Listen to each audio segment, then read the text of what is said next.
Hello, and good morning. So some big news today.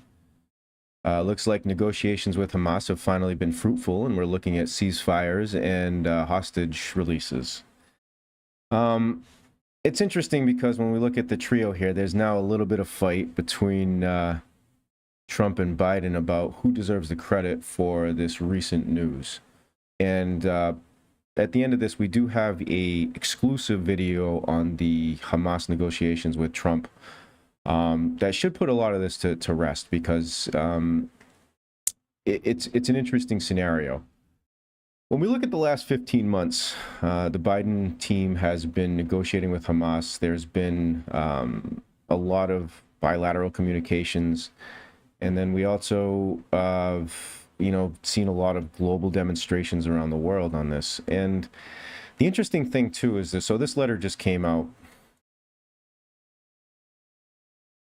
from Joe Biden. So once again, thank goodness. I mean, this is great news. Like whatever is the outcome of this, whoever takes the credit doesn't matter to me either way. But either way, at least we're starting to see the end of these hostilities.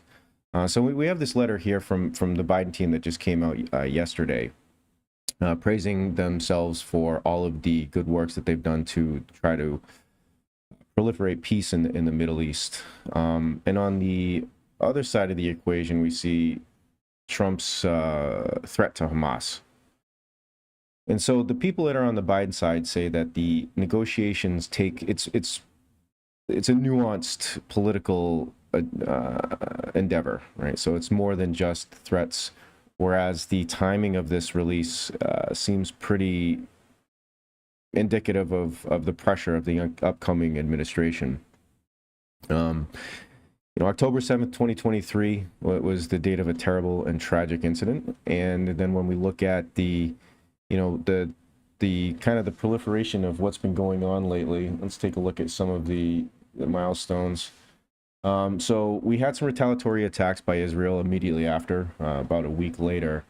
And then we had our first ceasefire in November of 2023 with some minor hostages released. But then all through 2024, it seems that a lot of the rhetoric has been around mass demonstrations around the globe. We see a lot of these pro-Palestinian riots. We see escalations all over the college campuses. And some could say that maybe these had an effect, but it is kind of uncanny that the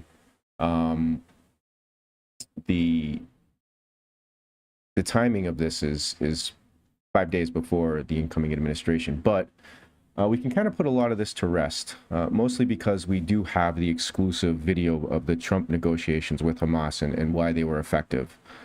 So before I make you wait any longer, once again, exclusive, you're only going to find this here. Here is Hamas and Trump negotiating.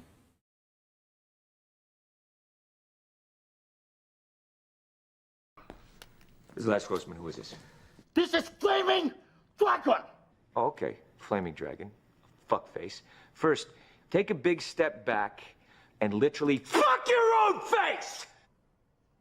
Now, I don't know what kind of pan-Pacific bullshit power play you're trying to pull here, but Asia Jack is my territory. So whatever you're thinking, you better think again. Otherwise, I'm gonna have to head down there, and I will rain down on a godly fucking firestorm upon you. You're gonna have to call the fucking United Nations and get a fucking binding resolution to keep me from fucking destroying you. I am talking scorched earth, motherfucker! I will massacre you! I will fuck you up!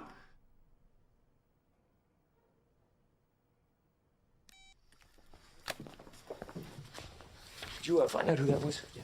Go.